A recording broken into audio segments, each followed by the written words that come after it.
नमोऽस्तुते व्यासविशालबुद्धे पुल्लारविन्दायतपत्रनेत्र येन त्वया भारत त्रैलपूर्णः प्रज्वालितो ज्ञानमयः प्रदीपः। ओम श्रीकृष्ण परब्रह्मणे नमः। श्रीमद्भगवद्गीता अतः द्वितीयोऽध्यायः सांख्ययोगो नाम 45 श्लोकम्। त्रैगुण्या विषया वेदः निस्त्रैगुण्या भवार्जुन निध्येद्धो नित्यसत्त्वस्ततः निराग्यो क्षेम ఆత్మవాన్। తాత్పర్యం: అర్జున, వేదాలు త్రిగుణాతీతమైన సంసార విషయాలకు చెందినవి. నీవు వాటిని అతీతుడవైనవి. సుఖ దుఃఖాదికి ద్వంద్వాలను వదిలి నిత్యము శుద్ధ సత్వంతో నిలచి యోగక్షేమాన్ని వివర్జించి ఆత్మజ్ఞానివి కా. నీవు అన్నిటినీ వదిలేసాయి. ప్రతి యోగంలోనే నిలిచి ఉండు అంటే నువ్వు చేయబోయే కార్యం మీదే మనసు నిమగ్నం చెయ్యి అనని అర్జునునికి శ్రీకృష్ణుడు బోధిస్తున్నాడు. ఓం 46 శ్లోకం.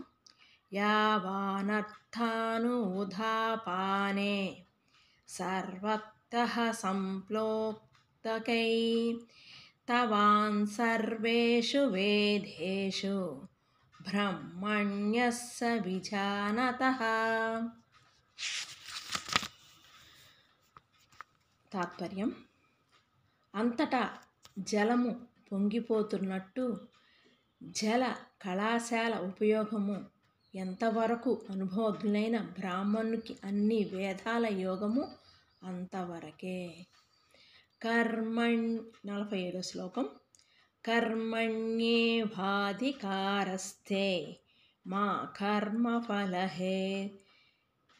కదాచన మా కర్మఫలహేతుర్భూ మా తే సంగోస్త కర్మణి. కర్మలు చేయటంలోనే నీకు అధికారం ఉన్నది. కర్మఫలమైన ఎప్పుడు నీకు అధికారివి కావు. కర్మఫలానికి కారకుడివి కావద్దు. అలాగని కర్మలు చేయటం మానుకోకూడదు. మనము ఏ పని చేయటానికి వచ్చామో, ఏ కర్మలను అనుభవించడానికి వచ్చామో అవి నీకు ఇష్టం ఉన్నా లేకపోయినా అనుభవించాల్సిందే అనని శ్రీకృష్ణుడు అర్జునికి బోధిస్తున్నాడు. అంటే ఏంటి? నేను ఈరోజు ఒక పని చేయాలి, నేను చేయను అనని అంటానికి లేదు.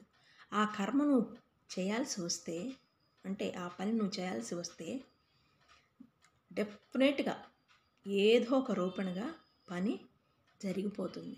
అంటే మన ప్రారంధంలో ఏ కర్మ చేయడానికి వచ్చావో అది చేయవలసిందే. కర్మ చేయడం వరకే నీ పని, అంతేగాని కర్మఫలం ఎలా ఉంటుందా? కర్మఫలానికి అధికారివి కావు. ఏదైనా చేయడం వరకే. ఏదైనా ఒక మంచి పని చేస్తాం, ఏదో ఒక ఉద్యోగానికి అప్లై చేస్తాం. ఉద్యోగానికి అప్లై చేయాలి అంటే ఏం చేయాలి? ముందు చదువుకోవాలి. ఆ చదువు అనే జ్ఞానము కలిగించాలి అంటే మనకి బుద్ధి అనే జ్ఞానం ఉండాలి. అది మన కర్మలో అంటే మన ప్రారంధంలో మన జాతకంలో ఉంటేనే అది చదువు వస్తుంది. ఆ చదువుకుంటేనే ఉద్యోగానికి అప్లై చేయగలం. అర్థమైందా?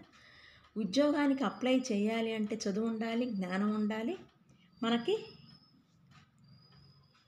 అనుభవించాలనే ప్రారంధం ఉండాలి. అప్పుడే నువ్వు ఆ కర్మ చేయగలవు. ఏ పని? ఉద్యోగానికి అప్లికేషన్ పెట్టడం. అది చేయాలి అంటే ఇన్ని ఉండాలి, ఇంత ప్రాసెస్ ఉండాలిగా. ఈ ప్రాసెస్ వెనక ఎంతో ఉంటుంది. తల్లిదండ్రుల కష్టం ఉంటుంది, చదువుకోవాలన్న మనకి జ్ఞానం ఉండాలి. చదువుకోవాలన్న రాత ఉండాలి. ఇన్ని ఉంటేనే ఒక ఉద్యోగానికి అప్లికేషన్ పెట్టగలం. అది ప్రారంధంలో ఉంటే నువ్వు చేసినా చేయకపోయినా ఉద్యోగం రావాలని ఉంటే ఆ ఉద్యోగానికి అప్లికేషన్ పెడతావు, చదువుకుంటావు. ఇంత ప్రాసెస్ జరుగుతుంది అన్నమాట. అంటే కర్మ చేయడం వరకే నీ పని. ఉద్యోగానికి అప్లికేషన్ పెడతావు, కానీ దానికి అధికారం మాత్రం అది వచ్చిద్ది. నీవు ఇంత ఎక్స్పెక్టేషన్స్ పెట్టుకోకూడదు. అది రావాలని ఉందనుకో, నీ బాధ్యత ప్రకారం నువ్వు చదివావు, ఉద్యోగానికి అప్లికేషన్ పెట్టావు, వస్తుంది.